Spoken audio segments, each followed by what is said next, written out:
Emma adjusted the napkin on her lap, her fingers trembling slightly. The room smelled of roasted chicken, fresh bread and candle wax. Crystal glasses caught the soft chandelier light and glinted like tiny mirrors, reflecting not just the room, but the unspoken tensions simmering beneath the surface. Her parents laughed across the table, their voices light, carefree, as if nothing had ever gone wrong in their lives. Emma forced herself to smile at them, but her eyes kept drifting toward Claire. Claire, her older sister, sat with perfect posture, the picture of charm and innocence. She raised her wine glass with a confident ease, a small smirk tugging at her lips. Then she leaned across the table, close enough that only Emma could hear. Her words were soft, almost playful, but they cut sharper than any insult. "Here's to the family we pretend to be ... Emma froze, her mind reeling. She had heard the words, but the weight of them didn't fully hit until she saw Claire's subtle look, half teasing, half knowing. Memories surged back. Just a month ago, Emma had spent weeks working on a project, pouring every ounce of effort, creativity, and late-night energy into it. She had presented it to their parents, hoping for acknowledgement, expecting maybe a word of pride or support. Instead, Claire had slipped in behind her, taken partial credit, and presented the results as if they were entirely her own work.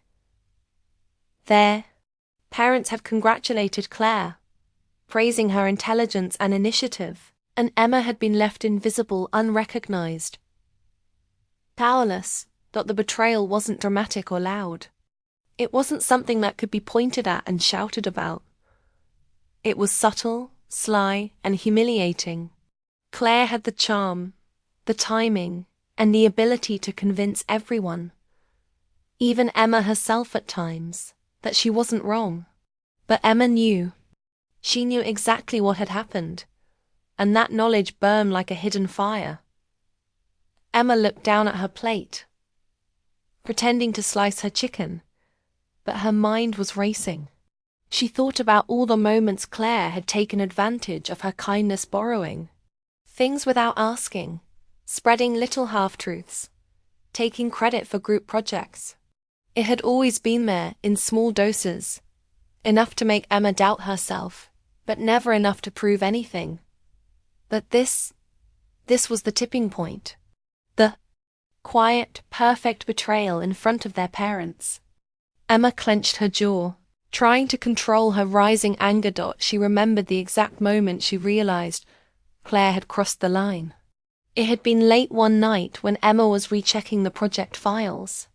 She had caught Claire editing her work on the shared drive, changing titles, modifying summaries, and leaving subtle notes that made it appear as though Claire had done everything herself. Emma had confronted her sister privately, heart pounding, voice shaking with a mix of fear and fury. Claire had smiled, an infuriating, calm smile, and said, "It's just business. Don't take it personally." That moment had been crushing. Not only had Claire betrayed her, she had dismissed the hurt, made it seem trivial, as if Emma's hard work didn't matter. Now, sitting across from her at their parents' anniversary dinner, Emma felt that old sting come back tenfold. Claire's whispered toast wasn't just a joke, it was a confirmation, a reminder that she was still untouchable, still manipulating the narrative. Emma's parents remained blissfully unaware, laughing and clinking glasses, enjoying their night, completely blind to the storm brewing between their daughters. Emma's mind flicked to revenge, sharp and sudden. The idea wasn't about hurting Claire physically or publicly shaming her. No, this was about restoring a sense of justice, reclaiming her dignity. She could expose Claire's lies, reveal the truth to their parents, make them see who had really done the work. But even that plan had risks. If she failed, she would look petty, jealous, or ungrateful. The stakes were high, and every thought made her heart beat faster. She glanced at Claire again. Her sister's smile was effortless, flawless. The ease with which she charmed everyone, her parents, the waitstaff, even distant relatives who dropped by unexpectedly, was infuriating. Claire had always known how to manipulate perception, how to make herself the center of attention while keeping the shadows to everyone else. Emma felt the anger mix with another feeling.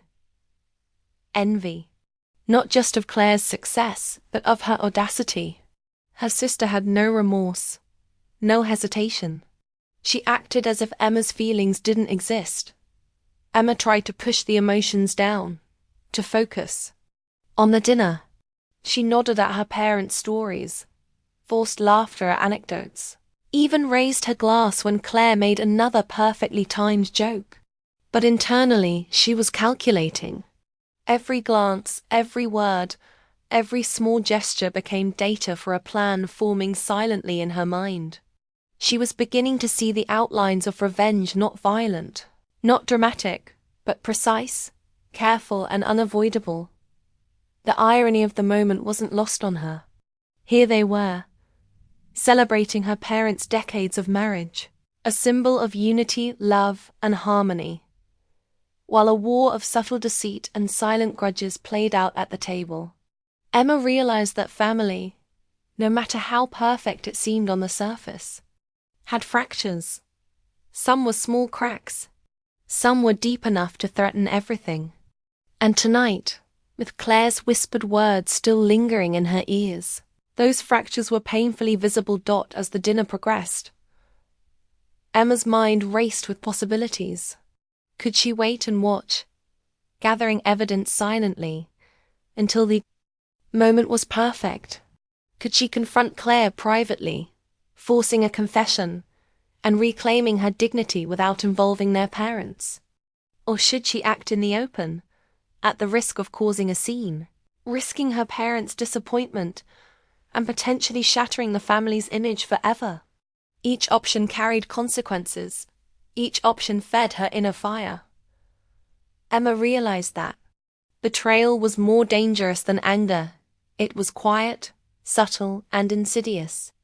It lingered, gnawed at the soul, and demanded acknowledgement. Revenge wasn't just about punishment. It was about reclaiming control.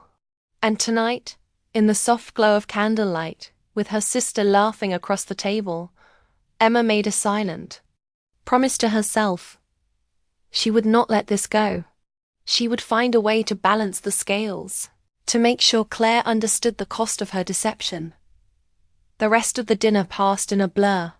Toasts were made, laughter echoed, and Emma smiled at all the right moments. But underneath the polite gestures and casual conversations, a storm was brewing, a storm born of betrayal, simmering anger, and the quiet, relentless planning of a person who had been wronged but refused to remain powerless. By the time the evening ended, Emma had decided she would bide her time.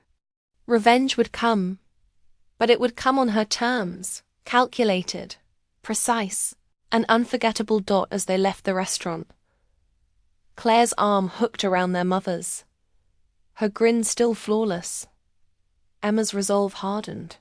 The betrayal had ignited something inside her, something she couldn't ignore.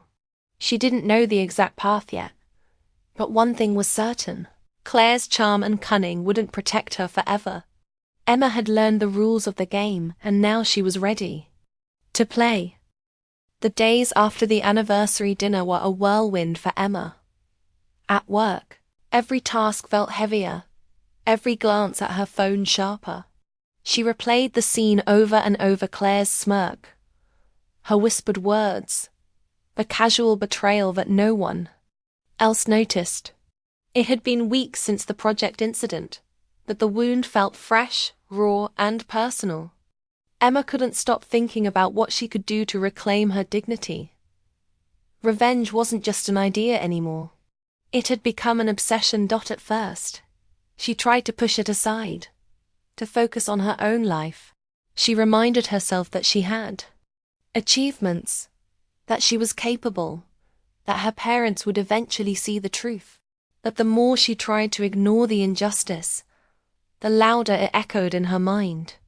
Every family gathering, every conversation, every mention of Claire's successes became a trigger. Emma began to analyze every moment, every word, looking for weaknesses, for opportunities to expose her sister's manipulations. She started with small, careful observations. Claire had patterns, little habits that revealed her control over perception. She always smiled just long enough to seem sincere, but left a trace of superiority. She talked just enough to dominate the room without appearing aggressive. She hid her mistakes cleverly, turning situations to her advantage. Emma realized that understanding Claire's behavior was the first step. If she could predict it, she could plan a move that would be precise, unavoidable, and undeniable. At night, Emma's apartment became her war room. She spread out notebooks, lists, and screenshots from their shared project folders. She catalogued everything Claire had done. Moments of manipulation, instances of credit stealing, subtle lies. Each entry was a reminder of why she couldn't let this go. Her desire for revenge wasn't about hatred. It was about reclaiming control, proving that she was not invisible, that her efforts and intelligence mattered. The planning consumed her. She imagined multiple scenarios. A private confrontation that forced a confession, a public exposure timed to perfection, or an anonymous revelation that left Claire defenseless, but unharmed physically. Each option carried risks and rewards. Emma weighed them carefully. She wasn't reckless. Her goal wasn't to destroy Claire. It was to balance the scales, to make the unfairness visible. The meticulousness of the plan became almost addictive. Each day, she refined it, adjusting for Claire's moods, habits, and the patterns of their family gatherings. Even outside of planning, Emma noticed herself changing. She became quieter around colleagues, sharper in meetings. She no longer trusted flattery or casual compliments. Claire's betrayal had taught her to see beneath the surface, to recognize the subtle ways people manipulate perception. She noticed co-workers taking credit for others' work, friends glossing over mistakes, and family members twisting stories. It all became data, part of the pattern she could now read. At home, every interaction with Claire was a careful test. Emma spoke just enough, smiled when necessary, and listened more than she revealed. She studied Claire's reactions, noting small tells, an almost imperceptible twitch, a brief hesitation, the way she redirected attention when feeling cornered. Each detail added to Emma's understanding of her sister, giving her the advantage she needed. She was learning to move like a shadow, silent but aware, patient but relentless. The emotional struggle was constant. Emma felt guilt at moments. Was she becoming too obsessed, too consumed? Could she lose herself in this pursuit of revenge? Sometimes she imagined confrontation, her pulse quickening at the thought of seeing Claire's confident facade falter. At other times, she worried about the consequences. If she miscalculated, she could destroy her relationship with their parents, alienate herself from family, or even make herself appear vindictive. Each choice carried weight, and the tension kept her awake at night. But the desire for revenge was intoxicating. It wasn't just about exposing Claire. It was about feeling powerful in a situation where she had felt powerless. Emma's mind ran through scenarios constantly. A family dinner where Claire's lies were subtly revealed. A work meeting where credit for the project was corrected publicly but politely. An unexpected confrontation where Claire realized her manipulations had been catalogued and understood. Each possibility gave her adrenaline, a sense that the long-ignored injustice could finally be addressed. The psychological toll was evident.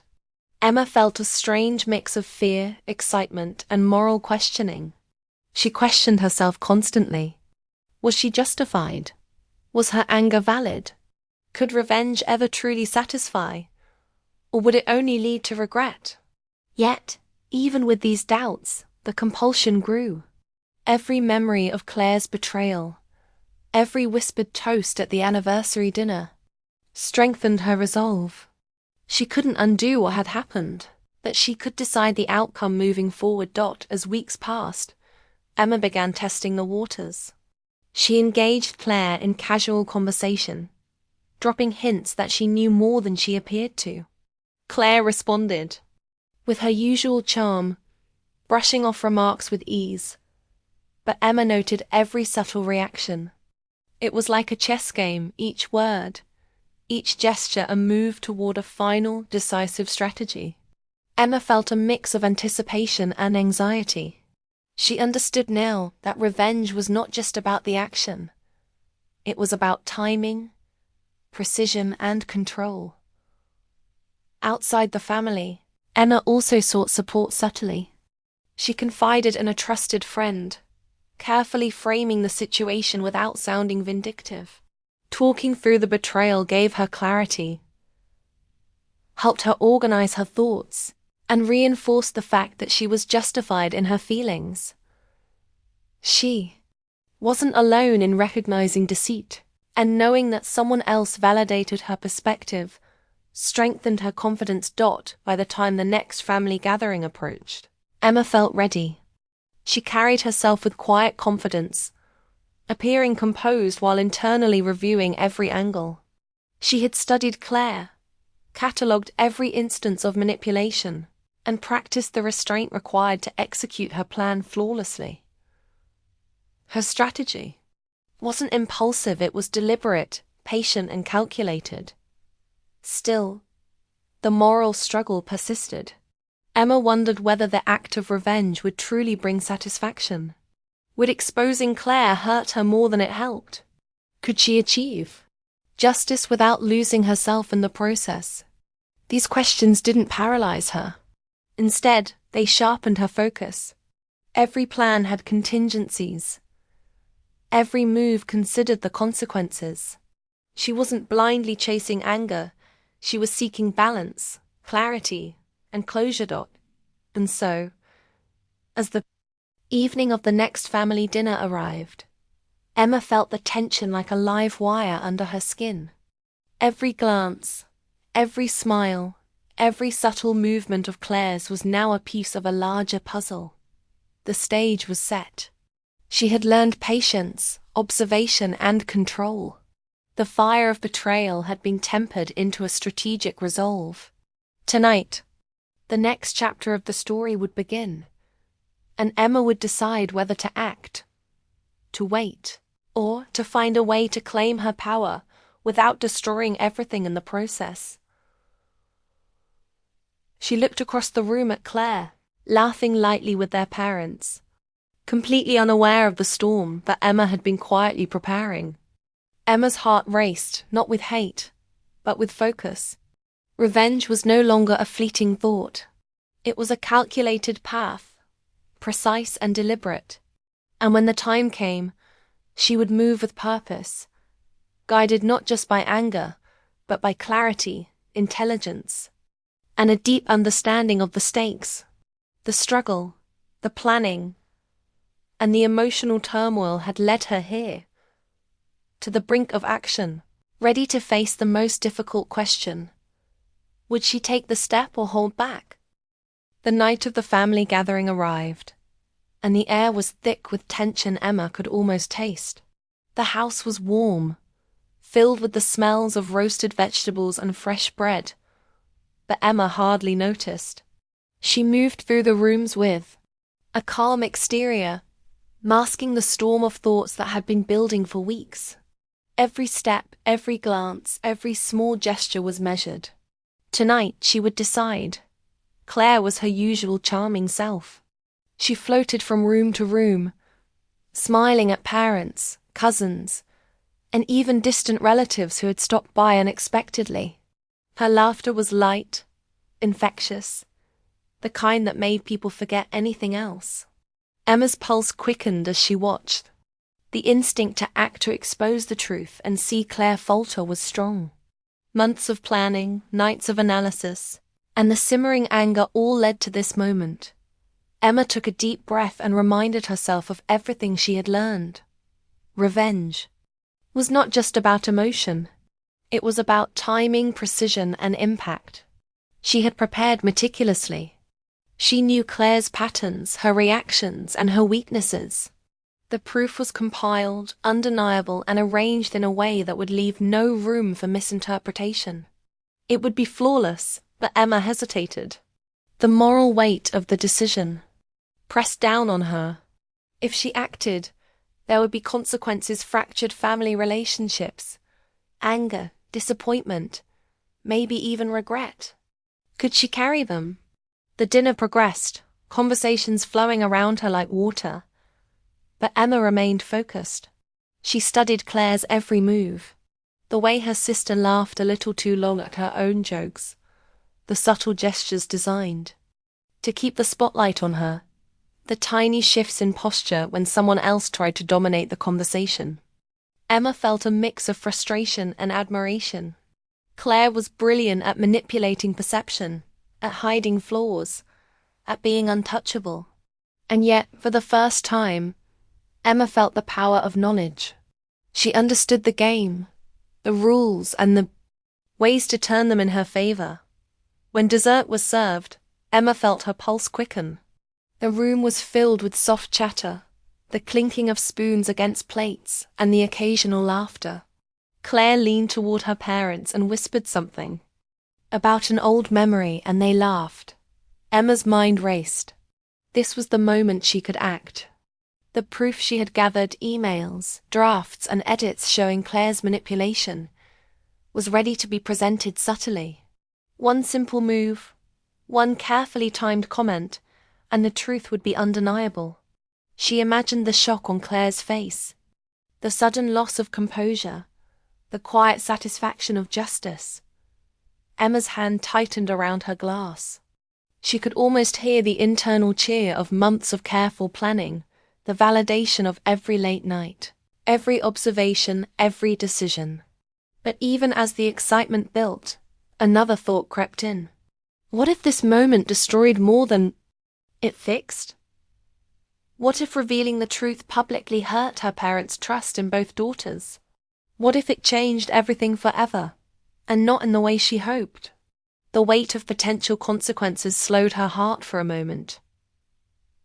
Claire glanced at her, smiling knowingly, unaware of the storm gathering just beneath Emma's calm exterior. That smile, so confident and untouchable, sparked a sudden clarity in Emma. She realized revenge wasn't just about exposing wrongdoing. It was about control, about reclaiming dignity, about asserting that she would no longer be invisible or powerless. But control didn't always require confrontation. Sometimes restraint was more powerful than revelation. Emma set the proof aside, hidden in her bag, and took another sip of her drink. She decided in that instant that tonight was not the night for public exposure.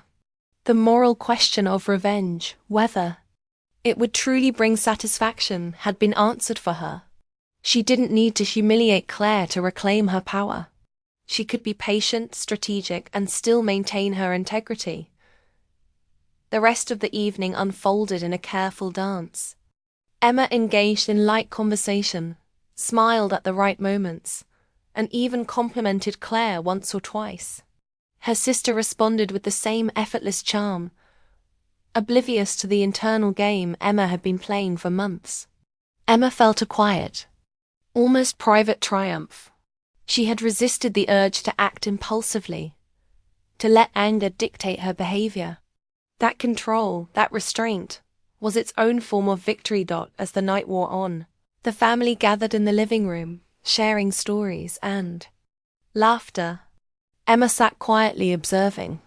She noticed the small cracks in the perfect facade, the little tensions everyone ignored, the unspoken truths lurking beneath smiles. She realized that families, no matter how harmonious they appeared, were built on compromise, omission, and delicate balance.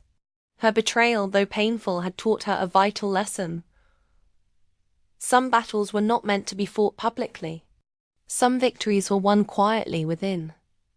Later, as the guests began to leave, Emma found herself standing alone on the porch, the cool night air brushing against her face. She thought about Claire, her parents, and the years of subtle manipulation and deceit she had endured. She thought about the fire of revenge that had burned inside her for weeks and months. And she thought about the future, the choices she would make, the control she now understood she possessed in that quiet moment. Emma felt a profound sense of clarity.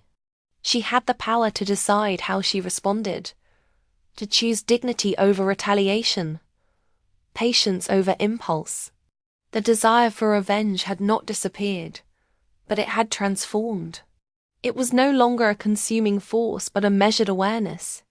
She understood that sometimes the greatest strength came not from exposing wrongdoing, but from rising above it, maintaining composure and claiming her own narrative.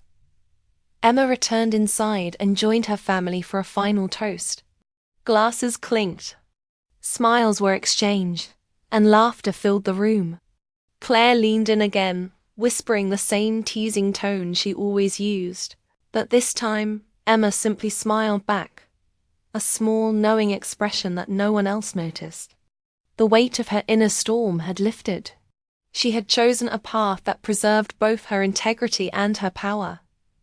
Walking home later that night, Emma reflected on everything that had happened: the betrayal, the anger, the planning, the moral struggle.